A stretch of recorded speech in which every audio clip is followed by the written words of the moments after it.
let's dive into the Cormac McCarthy matrix and talk about the Comanche attack, the most iconic McCarthy scene of all time. And I'm going to show you guys today how McCarthy really didn't write that scene, but stole all of its major elements from late 19th century publication. And what makes this attack so beautiful is that we get 52 pages of buildup. I'm sure you were like me and you heard that Blood Meridian is dark and violent, so you start reading it. And we have the kid, and there's a revival tent, a hermit, the judge, them wandering around for 50 pages, and you're like, where the hell is the violence? What is going on? And then, through the cloud of dust, the Comanches attack. And speaking of Blood Meridian, I have a super dope collection of Cormac McCarthy streetwear. I think we have 4 Blood Meridian t-shirts out. And if you guys would like to support this channel and wear some literature streetwear in your personal life, I can guarantee you that this will be higher quality shirts and printing than anything you'll find on Etsy or other t-shirt websites that have some McCarthy shirts. And my other favorite part about this Comanche attack, before we get into the analysis,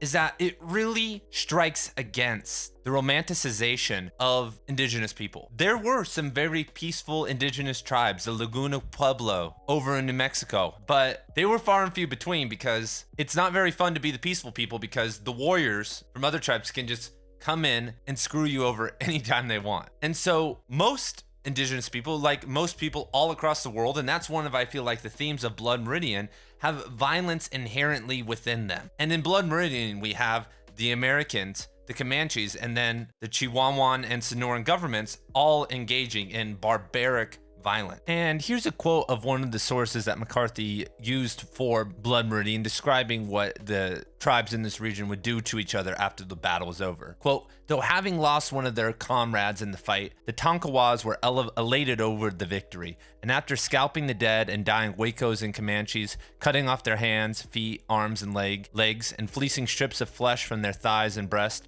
they were ready and anxious to return to their village and engage in their usual cannibal-like mystic war dance. End quote. And so I didn't learn about this when I learned about the Indian Wars of the 19th century in my American history class and even at university. It wasn't until later that I learned that it wasn't, you know, all respect the buffalo and we love nature. It's like, no, everyone is barbaric. And so McCarthy actually uses an 1890 publication about of a compilation of journals about fights with the Comanches by a guy named Will Barger. And now we're going to read from Will Barger, and I got a lot of this information we're talking about today from Notes on Blood Meridian. That's where this quote is from. Quote, early in the morning of August 8th, some few of the inhabitants of Linville observed in the distance a perfect cloud of dust caused, as they were supposed, by a vast caballada of horses being brought in from Mexico for trading purposes. By throwing themselves on the side of their horses and riding this way, the Indians had completely concealed themselves from the vision of the unsuspecting denizens of the village. Imagine their consternation and utter dismay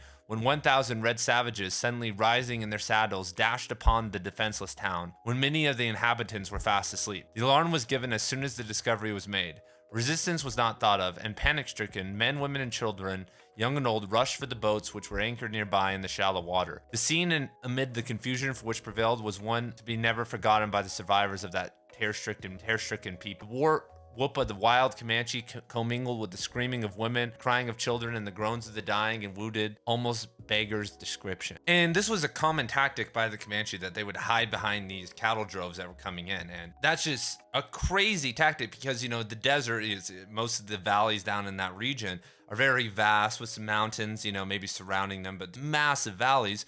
And so people would be able to see if 1,000 Comanche were riding, but if they're hidden behind this and the dust is seemingly from a cow, then no one's going to raise the alarm. And so the quick history of the Comanches started in the Great Basin region up into Wyoming area. And once Americans came and language and horses came in, they eventually migrated to the Arkansas, Texas area. And eventually this led to a massive conflict between the Apache and the Comanche. The Apache now have a major headquarters in Arizona and the Comanche in Oklahoma. And so Comanches became very notorious for their raiding. And in the 1940s, when this was taking place, it was actually the peak of the Comanche raiding. Because they were stationed in Texas, they would drive hundreds of miles into Mexico. I mean, we're talking down, moving into more central Mexico on these raiding parties that we're seeing right here. And then obviously just destroying the northern part of the country. And these indigenous Mexican peoples didn't, I mean, these were very alien people to them, even though they're all indigenous to this region, unless they were colonialist Europeans. These were of the Comanches were from, once again, like I said, they were the Shoshonean kind of conglomerate of natives, and they took out a lot of the tribes and a lot of the people in Texas and surrounding area, them and the Apache, that these northern Sonoran and Chihuahuan people were used to dealing. And so McCarthy really makes this an alien encounter. I mean, the accounts that we're hearing of that we just heard of the Mexican citizens were of shock, of something they would never forget, because this horde of warriors rolling through is obviously just insane. Speaking of which, here is a depiction of them behind me, and because obviously they started to assemble various treasures and garments along their journey. And another interesting note is that they also used dogs in some of their parties. They had massive groups of large dogs carry a lot of their stuff. It's like a wild side note. And so we know McCarthy was referencing these passages from Will Barger and another one from Emery, because we have certain tracers, like certain specific objects. For instance, the umbrella. Some were known to dress very Victorian and bring umbrellas. Another one is a buffalo horn helmet, which is a very specific, buffalo horn helmet, which is a very specific idea. It's very sad when you think about it.